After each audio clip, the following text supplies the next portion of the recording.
ప్రతిపక్షంలో లేనప్పటికీ నాకు ప్రతిపక్షం కావాలని యుద్ధాలు చేస్తూ కొన్ని దిక్కుల మీటింగ్లు పెడుతూ నా తణుకు నియోజకవర్గ మాజీ శాసనసభ్యుడు మాజీ మంత్రి అయినటువంటి మారుమూరి నాగేశ్వరరావు గారు ఏ విధంగా మాట్లాడుతున్నారో ఈరోజు నిజంగా నిన్నటి నుండి మాకు ఆ వీడియో చూస్తుంటే నిజంగా భయం వేస్తుంది.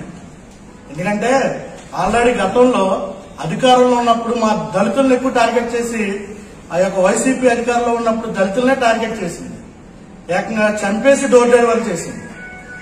అటువంటి వారు అధికార పరిపాలన చేశారు. మళ్లీ మేము అధికారంలో వస్తే నిన్న కారుమూరి నాగేశ్వరరావు గారు మాట్లాడుతూ ఉన్నారు, గుంటూరు అవతల నుండి అంట నరికేస్తారంట, గుంటూరు యువతల నుండి ఇంట్లోంచి లాక్కొచ్చి కొట్టేస్తారంట. ఎంత దౌర్భాగ్య స్థితి అంటే దయచేసి మేము మిత్రుల మా ఏదైతే మీడియా సమావేశం సందర్భంగా మేము తెలియజేస్తున్నాం అంటే మాకు అప్పుడు భయమే, అధికారంలో లేనప్పుడు భయమే, మేము తెలుగుదేశం పార్టీ అధికారంలో ఉన్నప్పుడు కూడా భయమే. ఇప్పుడు కూడా అనేక దిక్కులను తెలుగుదేశం పార్టీ కార్యకర్తలను కూడా వాళ్ళ అధికారంలో ఉన్నట్టుగానే దళితులనేంటి అలాగే బీసీలనేంటి కూడా ఇప్పుడు కూడా హత్యలు చేస్తూ ఉంది.